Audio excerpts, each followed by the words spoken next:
Irmãos, como nós já estudamos em outras ocasiões, Paulo escreveu essa carta em sua primeira prisão, quando ele foi preso pela primeira vez em Roma. Nessa primeira prisão, ele ainda tinha, a esperança de poder rever várias igrejas, e uma delas Filipenses, né? Então ele escreve com certo entusiasmo, com alegria e com esperança, com essa expectativa, e realmente Paulo foi solto depois de um tempo. Então nessa primeira prisão ele ficou um período, depois ele saiu e pôde realizar alguns projetos. Nós falamos que o projeto que ocasionou o nascimento dessa igreja não foi um projeto humano. Paulo não tinha o projeto de visitar Filipos, em hipótese alguma. Filipos ficava dentro da província, da região da Macedônia, que era o início da Europa. O alvo daquela segunda viagem missionária de Paulo era a Ásia. Ele queria ir para a região da Bitínia. E aí o projeto dele foi por água abaixo, mas o projeto de Deus se concretizou. Então ele visitou Filipos e ali então plantou essa igreja. E isso é muito interessante a gente entender. Capítulo 16 de Atos relata tudo isso. E foi com muita luta que Paulo plantou essa igreja. Ele deu início a essa igreja. Obrigado, irmão. Com muita luta. Vocês lembram que foi com prisão, foi com açoites, foi com muita dificuldade, né? Mas ali nasceu uma igreja que tornou-se a igreja a alegria de Paulo. Paulo menciona como a coroa da vida de Paulo, né? Do ministério de Paulo. Então Paulo tinha muita gratidão por aquela igreja. Era uma igreja amiga de Paulo. Era uma igreja cooperadora de Paulo. É uma igreja que Paulo tinha muito afeto por ela. Ele menciona na sua carta palavras de muita alegria, amizade e amor, carinho por essa igreja, né? E é uma carta então que a gente chama uma carta entre amigos, onde Paulo expressa a sua saudosa lembrança com alegria dos filipenses, mas também é uma carta esclarecedora, uma carta orientadora e uma carta exortadora. Paulo não perdeu tempo, né? Embora seja uma carta onde ele relembra algumas coisas, ele fala da amizade com os irmãos de Filipos, mas ele não perde tempo, sabendo as necessidades e os problemas da igreja, então ele também dá orientações ao longo da carta, e isso é muito bom a gente entender, né? O que nós temos de pano de fundo aqui nessa carta é que ela foi escrita por volta do ano 61 depois de Cristo. Ela foi escrita então dentro da prisão em Roma, quando Paulo estava preso em Roma.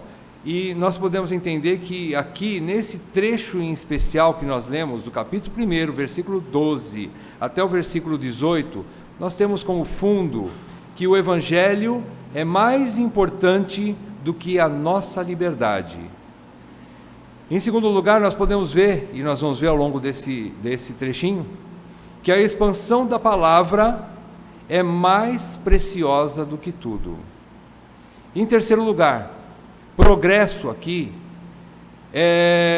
Paulo usa que a sua atual situação, no versículo 12, contribuiu para o progresso do Evangelho. Essa palavra progresso, originalmente, significa um abre alas, não significa alguma coisa já definida, terminada, acabada e ponto final. Significa um abre alas, significa um batedor, o progresso do Evangelho. É como se Paulo estivesse dizendo, houve um início de um trabalho positivo para a expansão do Evangelho. É isso que ele quer mencionar como progresso, alguma coisa que está em andamento, é isso que ele quer dizer aqui. Então vamos estudar a partir do versículo 12. Ele diz que quero ainda, irmãos, cientificar-vos. Quando ele menciona quero cientificar-vos, quer que a igreja de Filipos tome ciência tenham conhecimento. Então ele começa a dar notícias, né? Ele quer fazer com que a igreja tenha ciência. Paulo não omite de seus amigos a realidade de sua situação. Eles já sabiam, desde o início da igreja, as lutas de Paulo, motivo porque foram participantes para que ele pudesse continuar trabalhando em prol do Evangelho. E a gente estudou isso no versículo 5 desse capítulo 1. O versículo 5 nos diz que pela vossa cooperação, Paulo mencionando, pela vossa cooperação no Evangelho, desde o primeiro dia até agora. Então era uma participação constante. A palavra cooperação, como nós vimos a outra vez, está ligada à palavra koinonia, que é a palavra comunhão.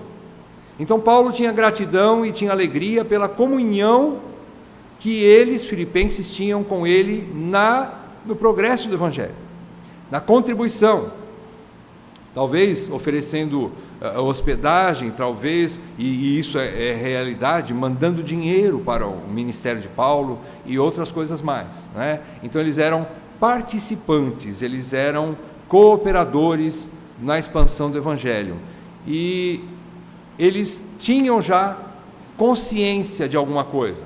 Quando você lê o capítulo 16 de Atos, ali você percebe que na fundação dessa igreja dos filipenses, Paulo teve tempo de ficar na casa de alguns irmãos, principalmente na casa de Lídia, que provavelmente foi o quartel-general inicial da igreja em Filipos, na casa de Lídia, a vendedora de púrpura.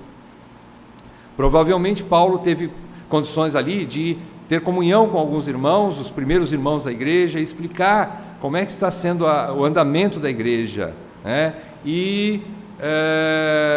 Vamos ler o trecho de 2 Coríntios, capítulo 11, de 21 a 29, é um trecho que nós podemos entender o que significa o que ele fala aqui, essas coisas que me aconteceram. Ele não relata de novo isso aqui, provavelmente ele já falou lá, nos tempos em que ele esteve pessoalmente, de viva voz, ele pôde falar sobre as coisas que me aconteceram. Quais coisas são essas? Então, 2 Coríntios, capítulo 11, de 21 a 29, eu só quero posicionar os irmãos nessa carta. Essa carta foi escrita em torno do ano 55, depois de Cristo.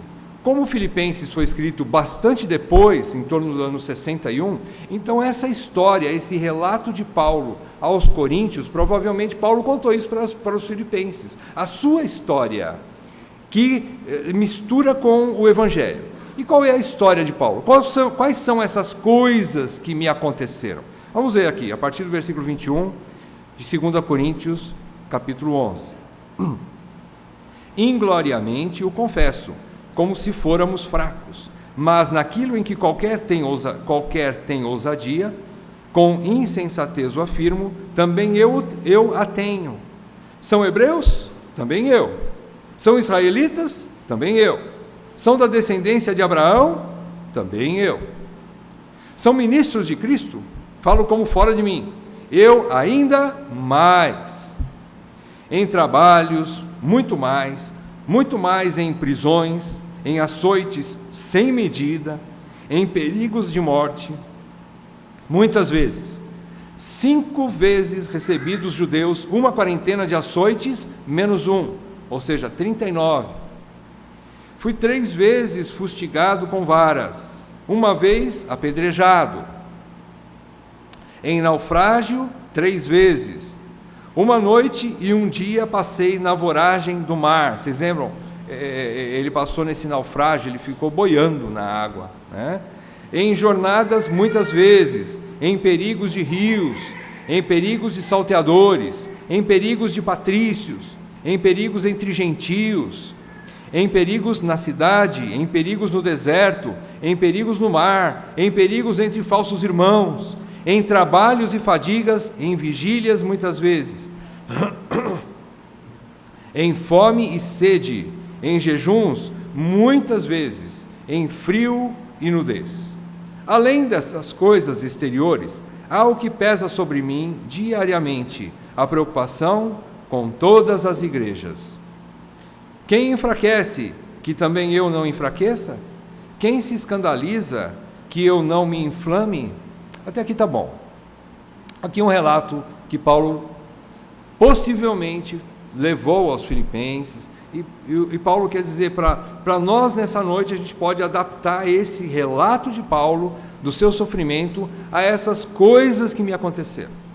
Então Paulo quer dizer o seguinte: essas coisas que nós vimos agora, todo esse relato de Paulo, do seu sofrimento em prol do Evangelho, vocês perceberam aqui, não foram só a ameaça da sua reputação e da sua carteirinha de apóstolo, que Paulo tenta defender o seu apostolado aos coríntios, não é só isso, mas ele quis dizer também aquilo que lhe aconteceu pessoalmente, a sua luta em prol do Evangelho não foi uma luta que teve muita facilidade, não, a não ser muita hostilidade.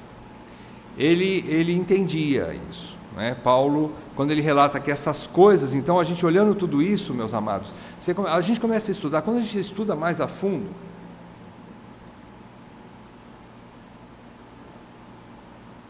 um pouco mais a fundo essa situação de Paulo, a gente vê ali que sofrer perseguição de inimigos é terrível. Sofrer perseguição dos gentios que ainda não conheciam o Evangelho, e Paulo foi perseguido por ter o próprio exemplo de Filipos, quando ele expulsou um espírito adivinhador de uma menina, e era a fonte de lucro dos seus patrões, e aí aqueles patrões pegam ele e prendem ele. Então todo esse sofrimento de gente que não o conhecia é uma coisa. Agora ele fala mais do que isso. Ele fala que ele sofreu perseguição dos seus próprios patrícios. Vocês viram aqui? Dos seus próprios patrícios, gente da pátria dele, gente da cidade dele, e gente da própria igreja dele. Ele sofreu perseguições quando ele trabalhou em prol do Evangelho, quando ele foi para Jerusalém, por exemplo, e lá ele chegou. Se não fosse Barnabé dar um apoio a ele, nem os primeiros apóstolos o receberiam. Ele chegou em Jerusalém, e ele não foi bem quisto pela igreja, no primeiro momento, claro. E se não fosse Barnabé o pegar, e explicar, e cuidar dele, e apresentá-lo para os irmãos, o que os irmãos conheciam de Paulo, era Paulo, o Saulo, perseguidor da igreja, o matador de crentes. Era essa a ideia que a igreja em Jerusalém, que a gente pode até chamar de a igreja primitiva, a primeira igreja modelo, tinha de Paulo. Ele era o perseguidor da igreja, ele era o perseguidor dos irmãos. Então quem que gostaria de ter Paulo sentado na cadeira no meio deles ali? Muitos iam ficar com muito medo dele, e com razão, mas Barnabé o auxiliou e fez aquele trabalho. Então vocês viram essa relação triste, Se você pega esse relatório de Paulo, esse relato de Paulo, você fala assim: como que um apóstolo do Senhor sofre tudo isso? Então, para nós, irmãos, quando você passa coisas nós passamos coisas infinitamente menores do que Paulo passou, qual é a primeira coisa que nasce no nosso coração? Nós podemos não ser sinceros em relatar, mas uma das coisas que nasce no coração chama-se mágoa. Mágoa, raiz de amargura. Paulo sofreu tudo isso de maneira injusta, de fato. Muitos de nós sofremos de maneira justa e ainda assim achamos que temos o direito de ficarmos magoados com as circunstâncias. Então isso é interessante a gente entender. Eu esqueci de falar para os irmãos, o tema é vivendo na perspectiva de Deus. Acho que agora vai dar um pouco mais de visão para os irmãos. Paulo olhava de uma outra perspectiva. Ele não olha na perspectiva que nós olhamos a situação. E nós estamos aprendendo, é verdade. Nós estamos aí numa escola, nós estamos numa escola para aprender a poder enxergar de uma maneira mais correta. Então Paulo já tinha essa visão. E o que ele fala então, nesse versículo 12? Ele fala que eu quero cientificar que essas circunstâncias, essas coisas que me aconteceram, e essas coisas que a gente pôde ver um pouquinho aqui nessa segunda carta aos Coríntios, que foi escrita bastante antes. Então, tudo isso já havia acontecido na vida de Paulo, que ele relatou aos Coríntios, quando ele escreve a carta aos Filipenses, quando ele esteve na igreja dos Filipenses. Então, é possível que os filipenses soubessem, pelo menos boa parte de tudo isso que aconteceu na vida de Paulo, né? O que aconteceu? Ele diz que essas coisas que me aconteceram têm contribuído para o progresso do Evangelho. Paulo olha a sua vida, regressa, ele olha para trás, ele olha o seu passado de sofrimento, mas ele não olha com autopiedade. Ele não olha no espelho retrovisor e vê ali o sangue dele derramado no chão. Ele vê ali a roupa dele rasgada, deixada para trás. Ele vê uma vida de sofrimento intenso. Mas ele não olha pelo prisma da autocomiseração, da autopiedade.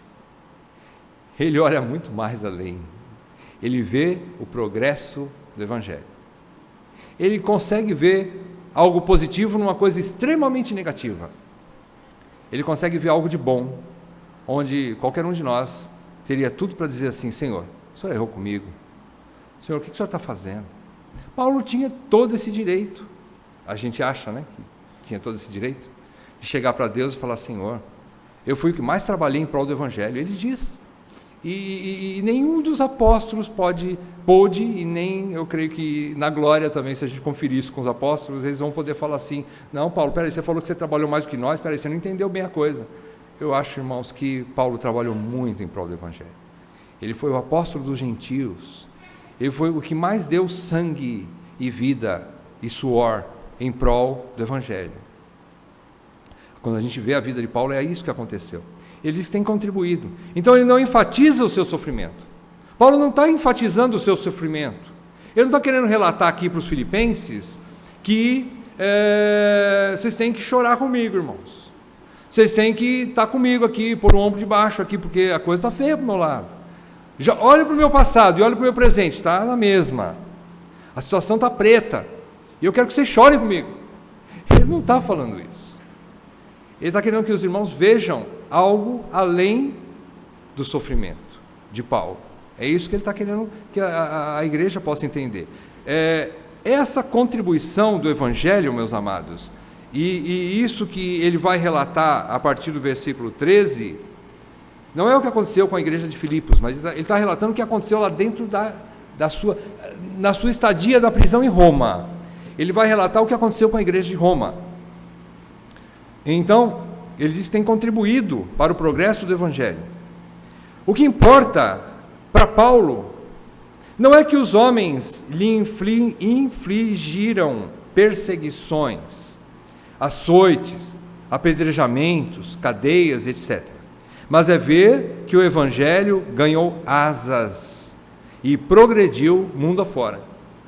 É aquela palavra que João usa, né? Nós estudamos aí as cartas de João, e ele menciona na segunda e na terceira carta, né? Na primeira também, que muitos saíram mundo afora. Em primeiro lugar, ele diz que, João fala que os falsos profetas saíram mundo afora, mas também que os verdadeiros também saíram mundo afora. Paulo foi um deles, que saiu mundo afora para levar o Evangelho, né? E ele diz que essas algemas contribuíram para que o Evangelho ganhasse asas, não é? Paulo não guarda mágoas ao olhar para o passado, pois ele olha pela ótica da soberania de Deus. Paulo não olha para trás de uma maneira rasa, mas ele olha para trás e ele consegue enxergar tudo pela ótica da soberania de Deus. Ele não guarda mágoas, mesmo tendo sido o apóstolo que mais trabalhou pela causa de Cristo. Ele não guarda mágoas por esse sofrimento todo. Seus sofrimentos não eram frutos do acaso. Seus sofrimentos não eram obra de Satanás. Na ótica de Paulo, não era. Seus sofrimentos não eram da vontade humana, mas a vontade de seu amado Senhor que o arregimentou. Ele contou isso para muita gente. E você abrindo o texto em Atos capítulo 9, versículo 13 a 16, o que é que nós vemos lá? Atos capítulo 9, de 13 a 16, foi quando o Senhor apareceu a Ananias e falou para ele ir até Paulo para conversar com Paulo e para orar com Paulo. O que o Senhor falou para Ananias? Depois ele deu essa ordem, Ananias começou a questionar, mas Senhor, esse e aquele, apelidado Saulo, apelidado de Tarso, pois... Ele, mais para baixo, Ananias, porém, respondeu, versículo 13, né? Senhor, de muitos tenho ouvido a respeito desse homem, quantos males tem feito aos teus santos em Jerusalém. E para aqui trouxe autorização dos principais sacerdotes para prender a todos os que invocam o teu nome. Mas o Senhor lhe disse, vai, porque este é para mim um instrumento escolhido para levar o meu nome perante os gentios e reis, bem como perante os filhos de Israel. Pois eu lhe mostrarei quanto lhe importa sofrer pelo meu nome. Paulo guardou isso no coração dele e falou, é isso que eu quero para mim. É essa vontade do meu Senhor. Paulo não procurou açoites. Paulo não procurou prisões. Paulo não procurou problemas na vida dele. O Senhor o levou a isso. O Senhor o encaminhou para tudo isso. E ele tinha descanso no coração. Porque ele cria na palavra profética, ele cria naquilo que o Senhor havia falado para Ananias, ele guardou no coração dele, e ele falou, até alguns irmãos, mais para frente, na hora mais difícil na vida de Paulo, quando ele estava para voltar para Jerusalém, um profeta falou para ele, olha, quando você voltar para Jerusalém, vão te amarrar, e você vai ter problemas lá. Os irmãos tentaram constranger Paulo para não ir para Jerusalém. Ele falou, o que vocês estão fazendo comigo? Eu estou pronto até para morrer pelo nome do Senhor, não só para ser preso. Não me constranjam. E ele foi para Jerusalém. Então, ele tinha essa visão da soberania de Deus. Irmãos, como isso é importante, não é? Ele tinha uma outra ótica, né? A ótica dessa perspectiva de Deus. Ele estava olhando segundo Deus, não segundo o homem. Então isso faz uma diferença tremenda na nossa vida. Paulo nos ensina isso nessa noite. E quando ele começa a falar do versículo 13 e 14, ele fala que, de maneira que as minhas cadeias em Cristo se tornaram conhecidas de toda a guarda pretoriana e de todos os demais. E a maioria dos irmãos, estimulados no Senhor por minhas algemas, ousam falar com mais desassombro a palavra de Deus. Como ele viu o mal se transformar em bem. Ele teve lucro na situação que ele passou? Nenhum. Ele não ganhou dinheiro na sua vida e no seu ministério apostólico. Paulo ficou famoso só se for para o mal, porque para o bem, na época dele, todo mundo tinha medo dele, né? E alguns judeus tinham raiva dele, e alguns gentios também. E a fama dele era para a sua morte. O que eles queriam naquela época era acabar com a vida de Paulo. Se ele ficou famoso, foi para o mal dele mesmo, não para o bem. Ele ganhou prestígio diante dos homens? Nenhum prestígio diante dos homens. O que ele viu então? Em primeiro lugar, ele viu a guarda pretoriana, aqui, eu estou falando especificamente nessa situação aqui, que ele relata aos filipenses. O que ele viu? O que ele relata para os irmãos? Em primeiro lugar, ele viu a guarda pretoriana se converter a Cristo. Isso ele viu com seus próprios olhos. E se você pega o capítulo, no capítulo 4, no versículo 22, a gente pode emendar com esse trecho aqui do início da carta, e Paulo fala assim, todos os santos vos saúdam. Ele está falando lá de Roma, lembre-se, ele está falando de Roma para os irmãos de Filipos. Ele está falando assim, todos os irmãos aqui em Roma te saúdam, especialmente os da casa de César. Muita gente, não só os da guarda pretoriana, mas ele viu, em segundo lugar, não só os guardas romanos que eram chamados de guarda pretoriana, que era a guarda de elite, que eram homens extremamente cruéis, extremamente prontos para qualquer batalha. Era uma tropa de elite, a guarda do Praetorium. Era a guarda que guardava, era a guarda de elite de Roma. E eles eram extremamente cruéis. E eles se converteram a Cristo. Muitos da guarda pretoriana se converteram a Cristo. O que é que ele viu? Com todas essas coisas ruins que aconteceram com ele, ele viu guardas pretorianos se converterem a Jesus Cristo, pelo seu testemunho evangélico, do Evangelho. Em segundo lugar, ele viu os da casa de César se converterem a Cristo. Quem eram os da casa de César? Talvez não literalmente filhos ou parentes do imperador, mas possivelmente funcionários, os da casa. A casa que a gente não sabe se é da casa literalmente ou se era do palácio do governo. Mas muita gente se converteu a Cristo, não só os guardas, mas também gente de alto escalão da casa de César, do governo romano, se converteram a Cristo. Isso ele viu, isso ele vê como extremamente positivo. É isso que motiva o coração de Paulo, que ele se regozija, ele diz no versículo 18, sempre me regozijarei, por ver essas coisas. Em terceiro lugar, o que mais que ele viu? Ele viu os crentes acuados ganharem estímulo para pregarem o Evangelho com mais desassombro, ou seja, sem assombro, sem medo. Ele viu seus irmãos serem motivados a falar de Cristo com mais desassombro. Isso ele viu e se alegrou com isso, por causa do seu sofrimento. É como se ele tivesse servido de adubo para que o Evangelho ganhasse força. É mais ou menos isso que ele quer dizer aqui. A sua situação terrível serviu de estímulo, serviu para salvar vidas, e ele se gloriava nisso, se alegrava nisso. O que mais que ele viu? Ele viu os inimigos agindo a favor do Evangelho. Depois a gente vai continuar estudando, mas é isso que ele viu também. Aqui no versículos 15 até o 18, a gente vai ver que tinha gente pregando o Evangelho para trazer mais confusão. E ele viu isso.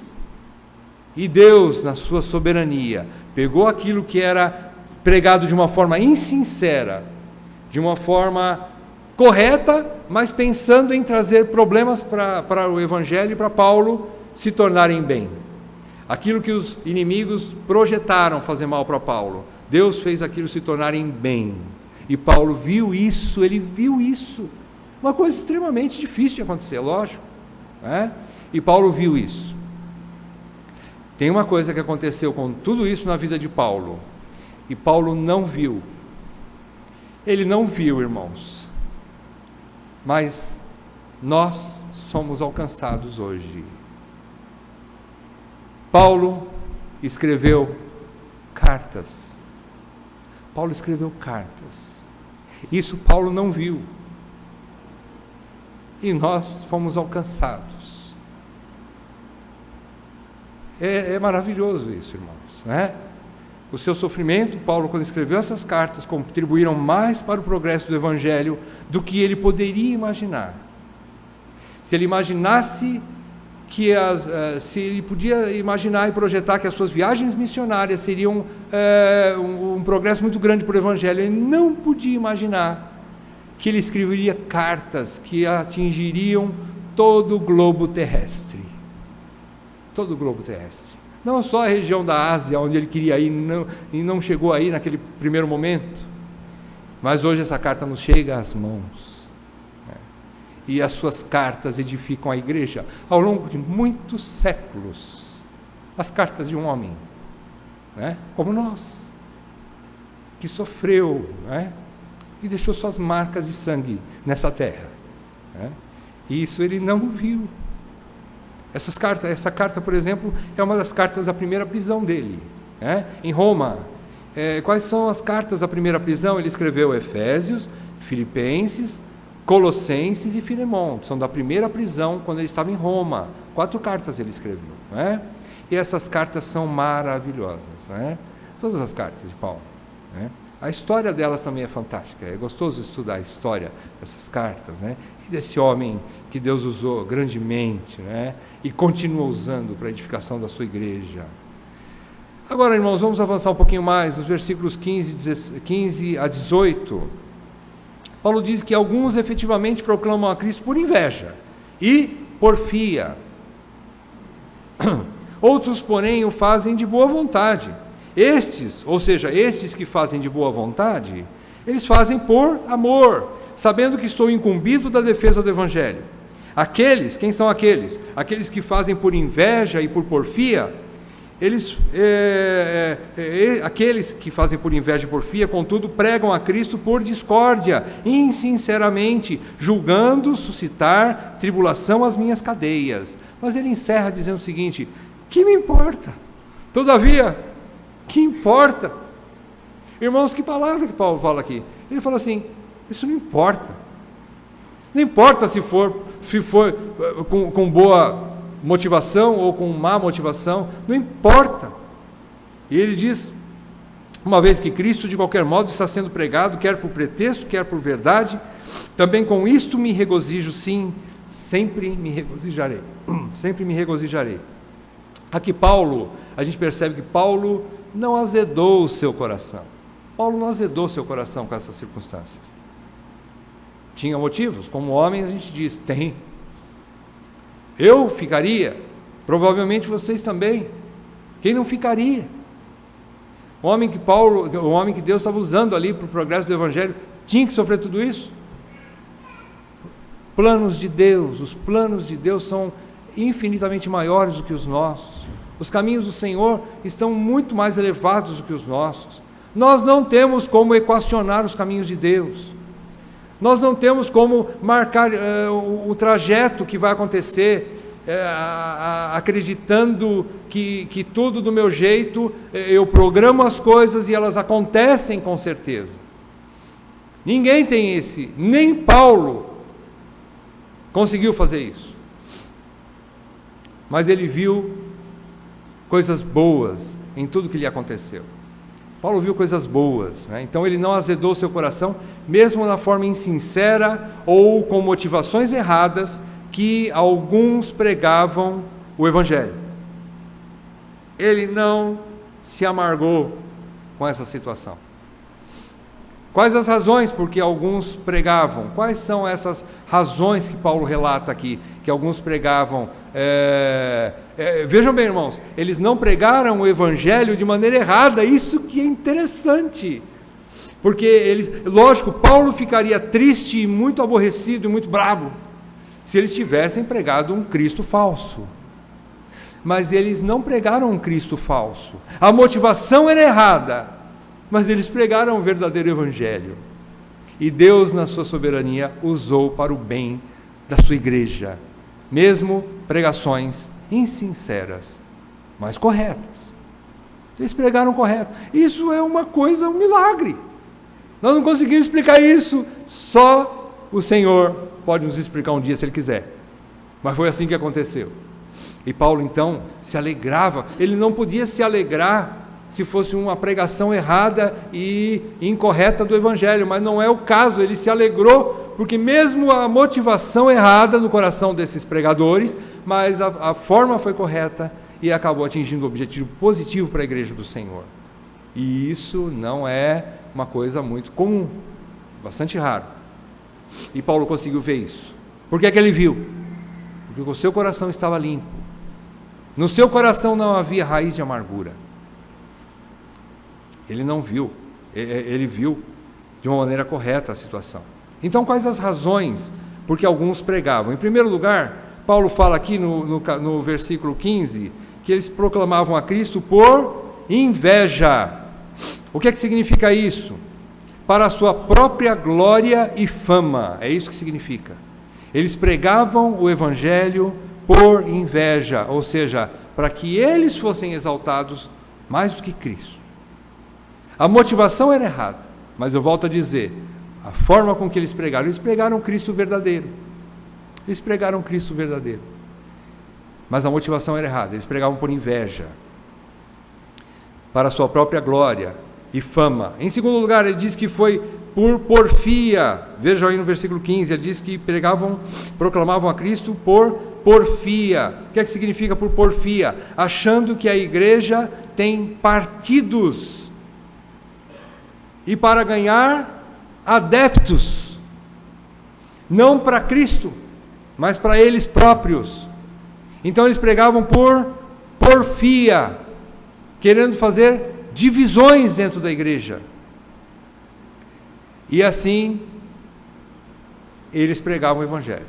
Paulo viu a motivação deles serem pregadores do Evangelho, para a sua própria fama, para dividir a igreja, para fazer com que homens seguissem a homens e não a Cristo. E isso era a motivação dos corações desses pregadores.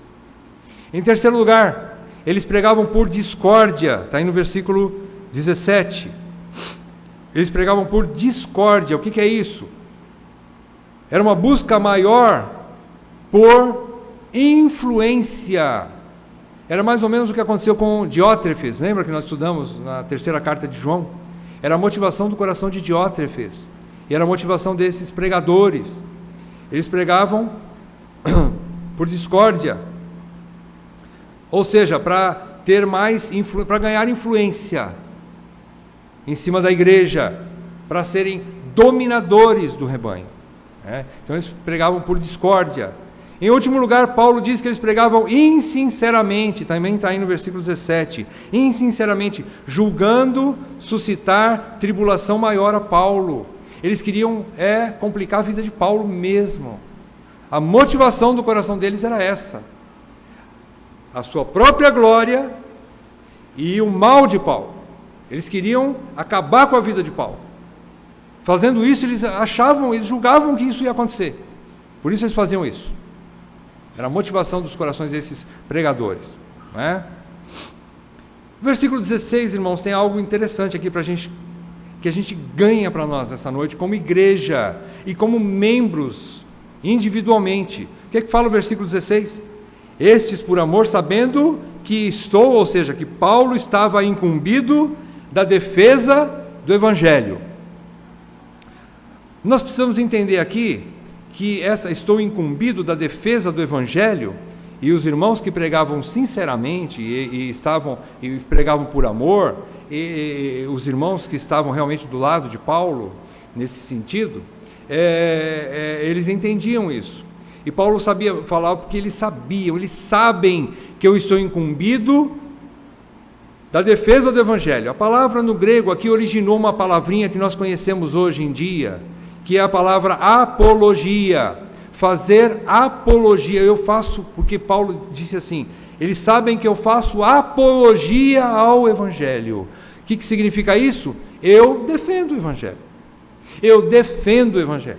A palavra apologia, no original, ela nos dá a conotação de uma defesa apaixonada de alguma causa.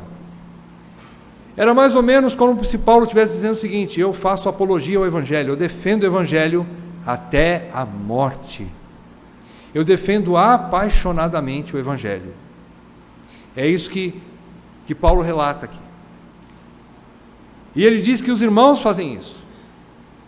E ele lança para nós nessa noite. Quem defende o Evangelho não são só lideranças que defendem o Evangelho. E defender o Evangelho, irmãos, significa essa defesa apaixonada a custo da própria vida.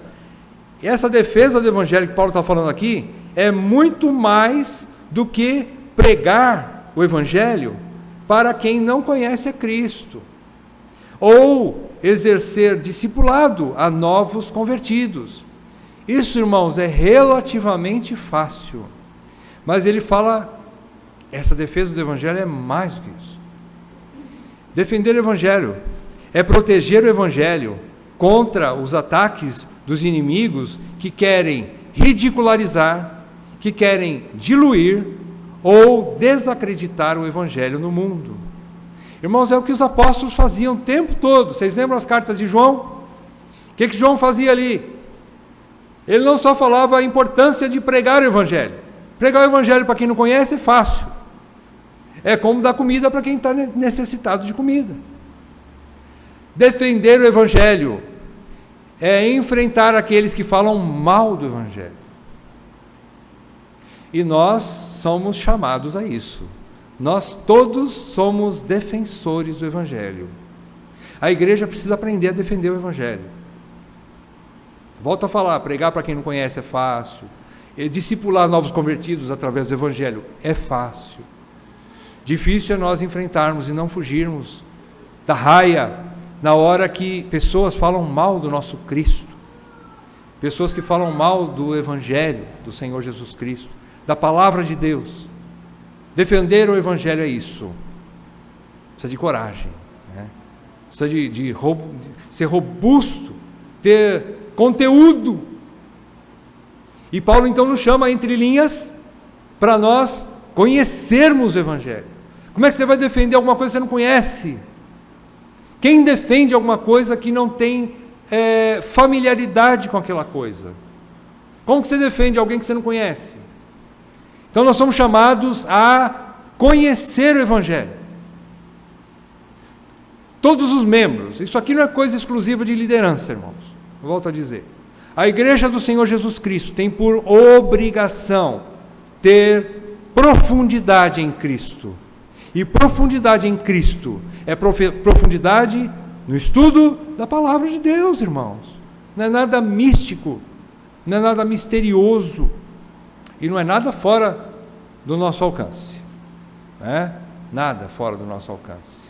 Todos nós somos capacitados por Deus a termos profundidade para podermos defender aquilo que nós conhecemos. Então é isso que Paulo está falando aqui. Essa defesa do evangelho. Então um fato interessante, que eu já falei para os irmãos, e Paulo se alegra, então fechando agora no versículo 18, é um fato impressionante, eles pregaram Cristo da maneira correta, por isso que Paulo se alegrou, você viu no versículo 18 aí, ele diz, que importa, uma vez que Cristo, de qualquer modo, está sendo pregado, quer por pretexto, quer por verdade, também com isto me regozijo, sim, sempre me regozijarei. Paulo se alegrou, porque de alguma forma ali eles estavam pregando a Cristo de uma maneira correta, com motivação errada, mas de uma maneira correta, e trouxe resultado positivo para a igreja. Então Paulo se alegrava com isso. E quando ele diz, não me importa, todavia, que importa? Ele não se importava. Paulo, se estivesse morto, é como se Paulo estivesse morto e outros pisando na sua cabeça, como se estivessem pisando na cabeça de Paulo. Ele diz, não tem problema isso, eu não me importo com isso. Esse sofrimento tem contribuído para o bem do evangelho, para o progresso do evangelho, para o bem da minha igreja, então não tem problema, que seja. Não me trouxe lucro, não me trouxe fama, não me trouxe algo positivo, mas para o evangelho sim, então me regozijarei sempre. Paulo se alegra por causa disso, Então não importava a sua reputação, desde que o nome de Cristo continuasse sendo pregado corretamente e continuasse a lhe ser dada a glória devida ao nome de Jesus Cristo. É o que importava para Paulo, irmãos. Então é um trechinho que a gente é entusiasmado por Paulo, é entusiasmado. Ele sofreu com isso. E o que nós aprendemos com essa ótica de Paulo? Por que Paulo foi agraciado de uma maneira especial e nós não conseguimos ter essa visão de Paulo? De maneira nenhuma. De maneira nenhuma. A igreja cristã tem tudo o que qualquer um dos apóstolos tiveram. A palavra de Deus, o Espírito Santo e condição de enxergar a Deus da maneira correta. O que nós concluímos então com esse trechinho? Em primeiro lugar, nós concluímos que o que importa não é o obreiro, irmãos. O que importa não é o obreiro, mas sim a obra e a glória do seu Senhor. O que importa não é quem serve, não importa quem está trabalhando, mas o que importa é a obra e o dono da obra. Esse é o que importa. O obreiro não tem problema, irmãos. Nós somos chamados para padecer as últimas aflições de Cristo, né? Todos nós. Então, irmãos, esse é o primeiro ponto que nós concluímos aqui. O obreiro não tem problema. Ele pode ser massacrado. Por isso não podemos guardar raiz de amargura nessa situação. Nós temos que entender e ver algo mais, que é a segunda parte, a segunda conclusão que nós tiramos aqui. Nós, todos os crentes, a segunda é outra ainda. Nós, todos os crentes, somos mais que pregadores, mas defensores do Evangelho. Como eu já falei, isso não é privilégio de poucos, de alguns, de meia dúzia aí, né? Mas é uma ordem para todos os cristãos. Somos pregadores e defensores do Evangelho. Nós precisamos guardar isso no nosso coração. Não fugir da raia quando tivermos que defender o Evangelho. Não a nós, mas ao Evangelho, a palavra de Deus, né? Defender o Evangelho. Em terceiro lugar, nós concluímos o quê? Nós temos que nos livrar das murmurações. Livremo-nos das murmurações, da raiz de amargura e de ressentimentos quando passarmos por sofrimentos, ainda que injustos. Mas vejamos o progresso do Evangelho, da igreja na qual nós reunimos, e da glória de Cristo. É isso que importa. Importa para nós o progresso do Evangelho, o desenvolvimento da igreja e a glória do nosso Senhor. É isso que importa. Ainda que percamos tudo por causa disso. Irmãos, isso nós temos que falar com ousadia. Agora é difícil, não é fácil. Paulo escreve tudo isso, mas ele foi trabalhado por Deus. Você vê, são anos de história para Paulo chegar nesse ponto aqui, né? E poder ver. Agora, por último, e é isso que eu gostaria de deixar para os irmãos e fechar nessa noite, a maneira bíblica de sermos curados então destas mágoas. Qual é a maneira bíblica de sermos curados destas mágoas do passado, de ressentimentos, de acharmos que estamos sendo injustiçados, de acharmos que não merecíamos passar por isso? Qual é a maneira bíblica de sermos curados de tudo isso? E de termos, mais do que isso, de termos uma alegre expectativa ou esperança do futuro. É a visão da soberania de Deus. Irmãos, se o crente não consegue ter a visão da soberania de Deus, ele não tem o remédio para a cura de tudo isso aqui. Ele não consegue ter essa cura. Por isso eu gostaria de dizer para os irmãos, nós vamos continuar batendo na tecla do estudo da soberania de Deus. A igreja que tem a visão da soberania de Deus, não é que ela não passa por problemas, mas ela está edificada sobre a rocha. Lembra a comparação que Jesus fez? Compara com a casa, mesma coisa a igreja. Quando nós temos a visão da soberania de Deus, a igreja está posta sobre a rocha. E o que é que diz entre a casa que está edificada sobre a rocha e a que está sobre a areia? Quer dizer que a que está sobre a areia, ela vai sofrer as intempéries do tempo e vai cair. Mas a que está edificada sobre a rocha, ela vai sofrer também da mesma forma, só que ela vai permanecer de pé. Então nós, como cristãos, nós temos que fazer esse compromisso como igreja. Vamos continuar estudando a soberania de Deus. Nós precisamos entender cada vez mais a soberania de Deus. Ela nos cura, ela nos fortalece, ela nos dá graça para continuarmos caminhando na maneira correta, olhando para o Deus verdadeiro, adorando o Deus verdadeiro da maneira correta, e aí nós permanecemos de pé, a igreja permanece de pé, e a promessa é que as portas do inferno não prevalecerão sobre a igreja do Senhor Jesus. Então, irmãos, vamos continuar orando, para que Deus dê graça de cada um que vier aqui na frente, Continue falando sobre a soberania de Deus. Continuemos tendo essa visão da soberania de Deus. Nós queremos uma igreja saradona. Nós queremos uma igreja saradona, né? No sentido positivo. Sim, a igreja precisa ser curada. A igreja precisa ser curada. E nós precisamos lutar por isso. E nós entendemos piamente, claramente, que somente uma visão correta de Deus nos sara, nos cura, nos edifica de verdade, né?